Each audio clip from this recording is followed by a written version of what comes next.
Welcome to Living Your Greatness. Each episode, we bring on great people to inspire you to achieve your greatness. We discuss topics all related to health and wellness. Listen to world-class stories, learn valuable lessons, and turn knowledge into action. It is now time for you to unlock your inner greatness. Welcome back, everyone, to Living Your Greatness. This is your host, Ben Mumme, and today we have a new guest to the show, and his name is Lewis Kent. So for those of you who don't know Lewis Kent grew up in Mississauga, Ontario, where he found his passion for running. Lewis completed a bachelor's degree in kinesiology at Western University. While studying, Lewis competed with both the university's cross-country and track and field team.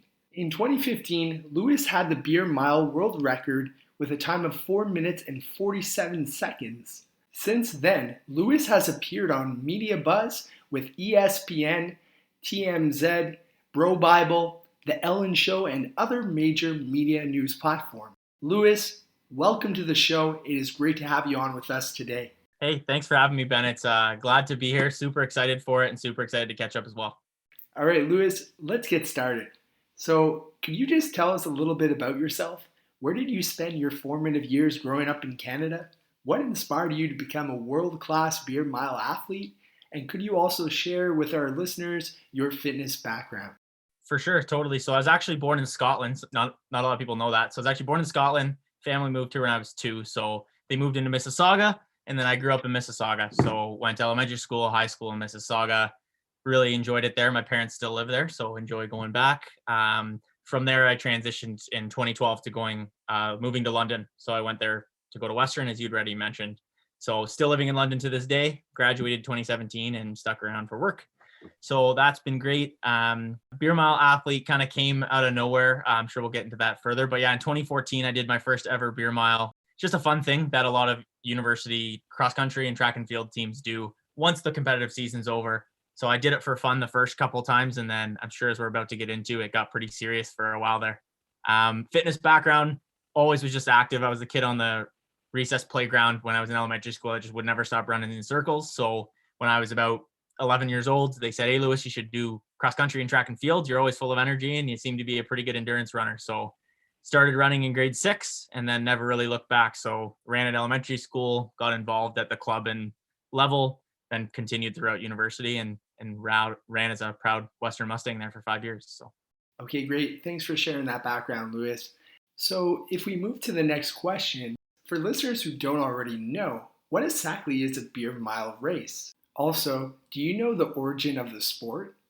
Yeah, so the beer mile is quite simple. So everybody at some point most likely has run track, even if it was when you're forced to run maybe a 4x1 relay when you're in grade 7 or 8 or something like that.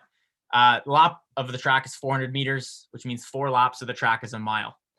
All the beer mile is rather than running 4 laps in a row to make up a mile, you have to start by chugging a beer, then you run your lap. You have to chug another beer, run another lap, chug, run, chug, run. So by the end of that, you've chugged 4 beers and run 4 laps of the track. Only extra rule you need to know is if any beer comes back up, so if you have what we call a reversal of fortune, you do have to run a 5th lap, what we call the penalty lap. Origin of beer mile, early 1990s, actually was a few Queen's University athletes that came up with the beer mile. The first one was ran in Burlington, Ontario. Kind of got a bit of the background there when I was writing my book from the people who came up with the rules. But yeah, people at Queen's started it, end of the season, they wanted to have a good time. Usually the runner who was the best distance runner on the team wasn't also the guy who enjoyed Saturday nights and enjoyed having a few beers. So it was a fun way to flip the table where the winner of the beer mile may not be the winner of the regular mile. And then it actually spread throughout North America pretty quickly. So Queens would mention it and say, "Hey, I've run the beer mile in 6 minutes 30 at a regular meet." And other people would be like, "What's the beer mile?" So it spread across Ontario and eventually actually into the NCAA as well, because they'd go to these big meets and after the race, they'd be joking around about their beer mile times. And from there, it kind of stayed underground and universities just did them for fun until fast forward to 2014 when it kind of broke onto the mainstream. Well, Lewis, I think you may have already answered this question, but how did you hear about the beer mile races and what made you want to compete? Yeah, for sure. So there was always one that was held. The Canadian University cycle is cross-country season goes from, call it August to November. indoor track season goes from December through March. So early April, an unnamed university, we'll say in Ontario, that is located in central Ontario, would host one where they'd invite all the other schools to say, hey, this indoor track season's now done. Why don't you come on out here next weekend? We're all going to run a beer mile. We're going to have a big party after and have a great time. Whether you had the best season of your life and you were the Canadian champion or you were the back end of your team, doesn't matter. Let's go run a beer mile. And they get probably about 100 people or so from like, I'll name all the universities, not to pick one out, but like Western would go, Queens, McMaster, Guelph, Windsor, you name it. Like people came from all across Ontario for this race, and you'd probably get about 40 to 50 people run this beer mile. And like, they're all pretty high-end runners. Like they're all running at the collegiate level or university level. But then it would be funny because the guys who almost always finish last were the guys you saw on the podium the week before at the national race. It was just hilarious, just this flip of the switch. So 2014, so that would have been during my third year of university, got invited out to that. I'd heard of the beer mile, didn't really know what it was about. I knew I was a decent runner. I was kind of middle of the pack at Western, but I also knew I enjoyed Saturday nights, and we had some of those good nights at Kin Games back in the day as well. So I knew, you know what, I'm a decent runner, pretty good beer drinker. Why don't I give this a shot? And kind of the rest was history. All right, so Lewis, you wrote a book called A World Championships Guide to Running the Beer Mile. What are 3 takeaways from reading this book? Yeah, for sure. So I'd say kind of 3 key takeaways. First one I would say is you got to decide what kind of beer you're drinking. So highly recommend drinking like a blonde beer or a lager, depending on how particular you want to be. Technically, it's got to be 5% if you want to hit the rules, but there's lots of 5%, blondes versus like picking up a stout or like a triple IPA. So make sure that you pick the right beer. Second one is work on your chug. So if you want to get better at the beer mile, running quicker definitely helps, but you're going to lose way more time on the chug than you're ever going to think about. So my first beer mile, I ran it in 6 minutes, 11 seconds, which I was really happy with at the time. Then looking back on it, once I did one more and actually had someone like watch me, my last beer was probably taking me about 40 seconds and my first one only took me about 7. So you're way more likely to lose time on the chug than on the running. So you may be able to train to get fitter and there's no problem with that, but your max probably only going to save yourself a few seconds per lap. If you practice your chugging, you'll be able to save the average person who does a beer mile. I'd say their fourth beer usually takes them probably 2 or 3 minutes. So first one, make sure you got the right beer in your hand. Second one, work on the chug.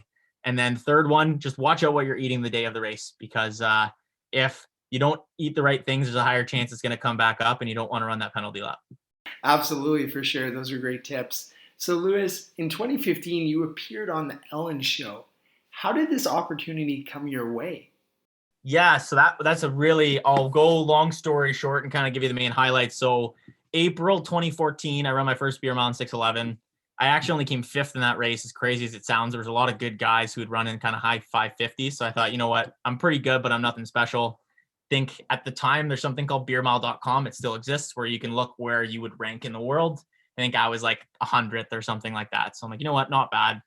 Later that summer, someone for the first time in America breaks 5 minutes for the first time ever. So 4 laps, 4 beers, under 5 minutes. ESPN picks it up. It's got 3 million YouTube hits within a week. Like, it just blew out of proportion. And I was like, wow, that's actually insane. I've run 6:11. There's no way I'm going to get under 5. That's nuts. From that, a company goes out and says, hey, there's all these people across the world who are trying it now because they've heard of it. This guy in Germany, this guy in Australia, this guy in Canada, this guy in America all think that they're the best in the world. So why don't we have an actual world championships? We're going to pay the top 10 guys in the world to fly to Austin, Texas.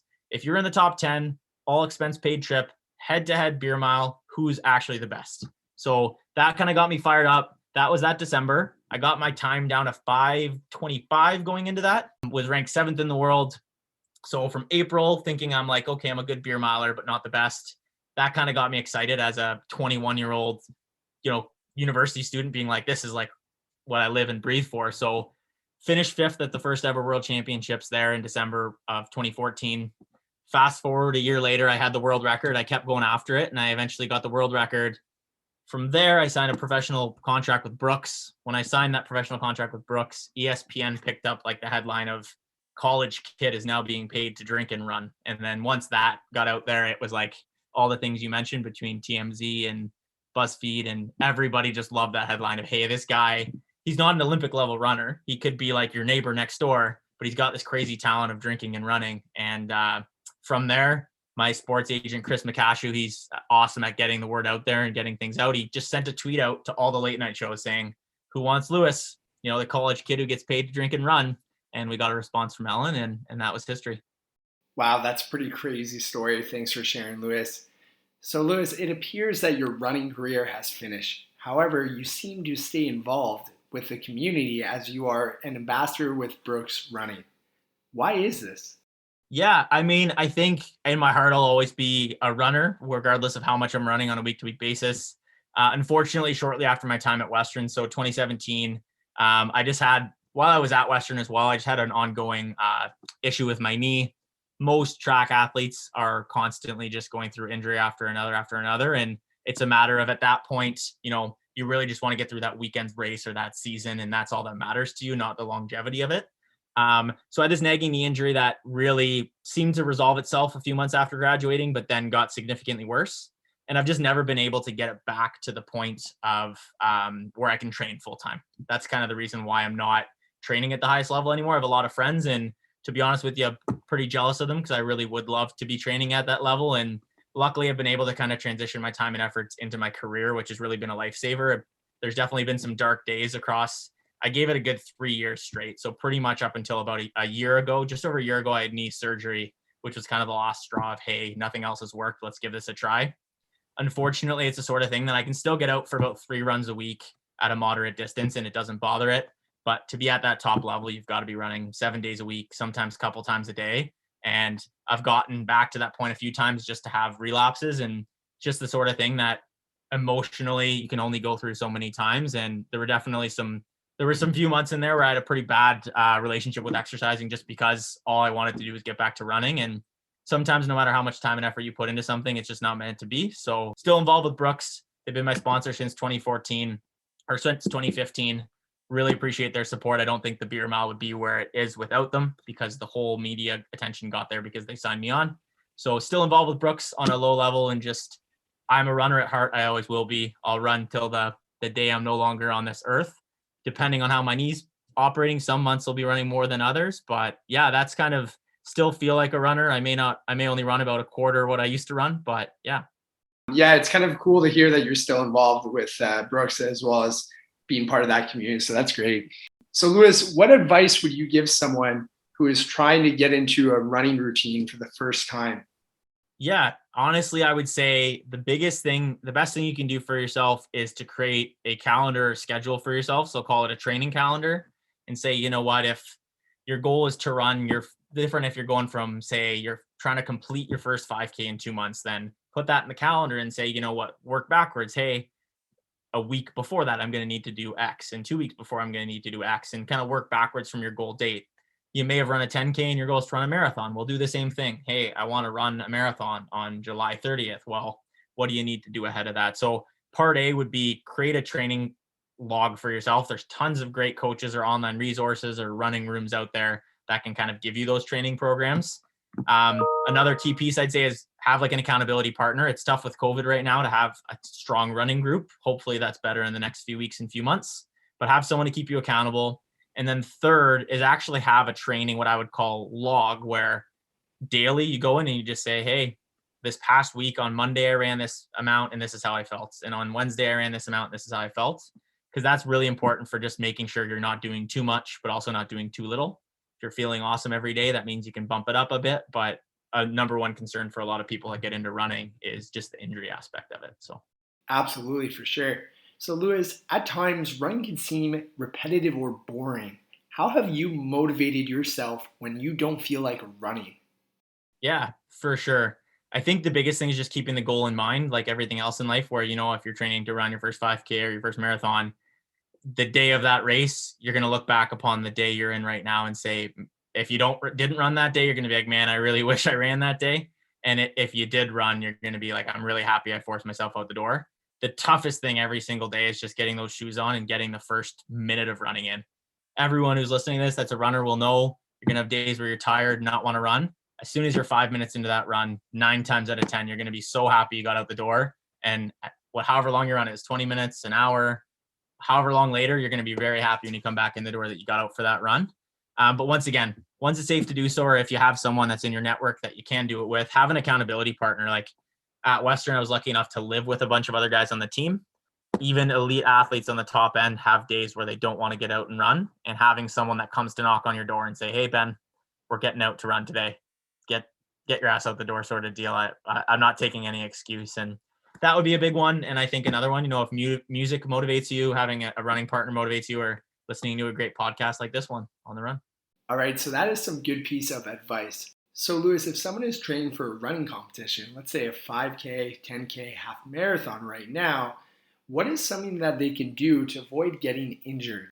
Yeah, for sure. I think the biggest thing is, one, making sure you got the proper shoes on your feet and that they're new enough and have enough tread, like you haven't run the life out of them. So any local running store you can go in, make sure you got the right running shoe on your foot.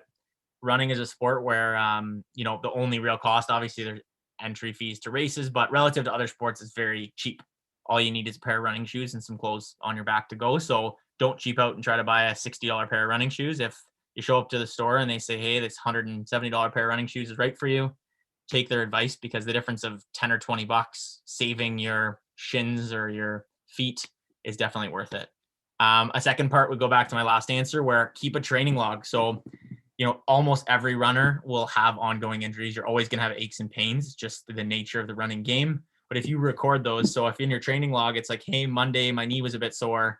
It felt like a 3 out of 10 on the pain threshold," and you keep running through it. And a week later, you're like, "Hey, my knee's still sore and it's now a 6 out of 10 threshold." Well, hey, it's not really moving in the right direction and it hasn't subsided for a few runs. So be aware of that. And maybe you got to go swimming for a few days or cycling for a few days. I think people undervalue the cross training. So not running, but doing other cardio. My number one thing as well, finally, I wish I did more cross training. I think that would help me prevent my injuries. And also don't underestimate weight and strength training as well. Like, to be good at running, you need to do a whole lot of running. So you use the same muscles over and over again, but you don't use a whole lot of other muscles in your hips and in your legs when you're running in a straight line all the time. So it's a bit of an oxymoron, where to be a great runner, you need to do a whole lot of running, but you also need to be doing a whole lot of other things to strengthen the muscles you don't do while running, or else you're going to fall apart trying to do the thing that you want to do. All right, so you mentioned the importance of new running shoes. So Lewis, when does someone need to invest in new running shoes? For sure. And once again, I'd say it totally depends on how much you're running every week, how many days a week you're running, and just how you run in general. Like some people I trained with throughout my years is like, some people would have 4 pairs of shoes on the go at once and wear them all once a week. Or some people would have 1 pair of shoes that they would run in every day and they'd only last a month.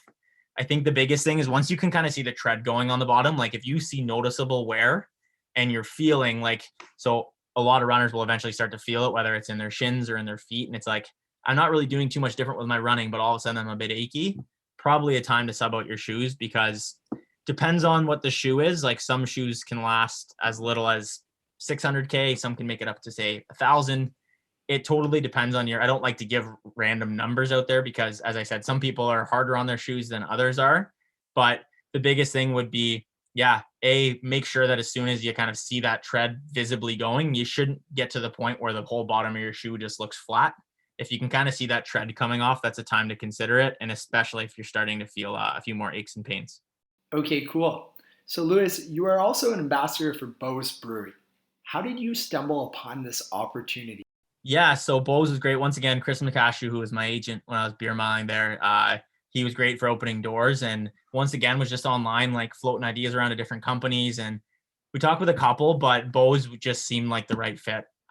We had a few that we're discussing with, and Bose was great, where they've got a whole bunch of like customized beers. Like they've got a beer they did with Chaos, and they got a beer they've done with a bunch of different companies. And they said, you know what, like that's a potential for a Lewis Kent beer one day, or just something like that. And I know, Ben, we've met a few times at Bose Oktoberfest, and fingers crossed, who knows, maybe by this September it'll be possible. Maybe not, maybe it'll be 2022, but I look forward to that day, because that's always an awesome one at Bose Oktoberfest in Bankley Kill there. But the idea was it's really family. It's a family feel, it's family run, family owned idea, employee owned. And we really like that. So, meeting with Steve Boschzen and Jen Boschzen, like the owners and the family who started it, it just was the right fit.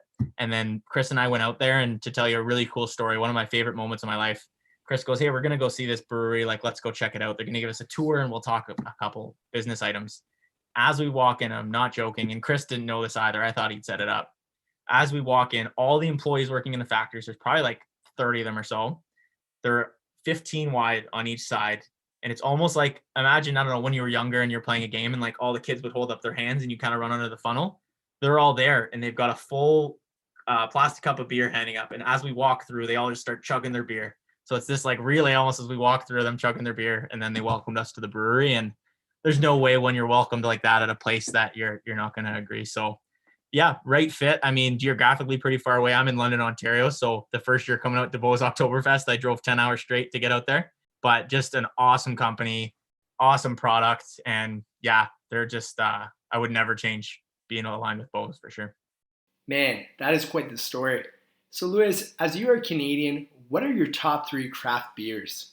Definitely a huge craft beer fan. So I will kind of, anytime I'm out at a restaurant or any chance I have to get to a craft brewery, hoping to, by maybe later this summer, if things have opened up for us, can get to a bunch more as well. Always glad to try something new. So top 3, well, let's go with a Bose one first for sure. So they're in Vankleek Hill, just kind of between Ottawa and Montreal there. I really like their full-time IPA. So if I'm going for an IPA, Bose, I really enjoy their full-time IPA. That'd be one. Second one, so here in London, Ontario, is a craft brewery called Storm State. Pretty small shop, but they're slowly growing.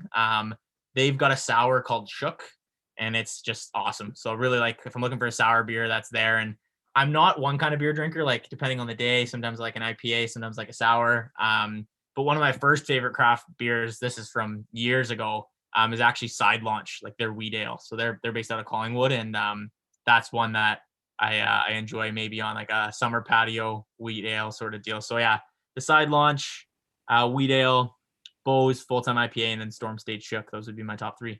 Those are some solid picks. So Lewis, we actually have another question from a fellow Brooks running ambassador named Steven. He said, when does Lewis plan on attending a military miler in Ottawa? I'd like to do a beer mile run with him. So Steven, thanks for chiming in. I know Steven personally, he's awesome. And as soon as it's safe to do so, Steven, so hopefully we can put this whole pandemic behind us in the months to come. And as soon as it's safe to do so, as I said, I can't run quite as much as I used to, but he definitely got a good beer mile on these legs still. So I'll be out there to see you as soon as we can set that up, hopefully later this summer. All right, great news, Lewis. I'm sure the Ottawa community would be fired up to welcome you in. However, I think we may need to call Bose and get a couple tips and tricks on their drinking capabilities. So Lewis, this brings me to my last question. Where can my listeners go to connect with you online? So you can connect with me online. I do have Twitter, so it's Lewis Kent Miler, Miler just being Miler. And then on Instagram, I'm lewis.kent, so that's LEWIS.Kent. Those are my main 2 platforms I'm involved in online. You can follow me there. And if anyone has any questions regarding the beer mile, always glad to answer or chat. Anything really at all. If they got any questions listening to this podcast, glad to connect one-on-one. And if anyone is looking for a copy of the book, I'm always glad to send a signed copy out to people. So let me know. All right, great, Lewis. I will make sure to add that to the podcast notes. And again, I just want to thank you, Lewis, for your time. You've been so generous. It has been a pleasure to have you on the show today. Yeah, for sure, Ben. Always glad to come on. Glad to chat about any topic of interest. And I know we got a lot of mutual interests, and sounds like you and I should maybe be getting out for a bike ride later this summer as well. So maybe see where the world's at. Maybe it could be an in-person socially distanced podcast. Thank you for listening to the Living Your Greatness podcast. If this show has added value, please subscribe, leave a rating, and make a review.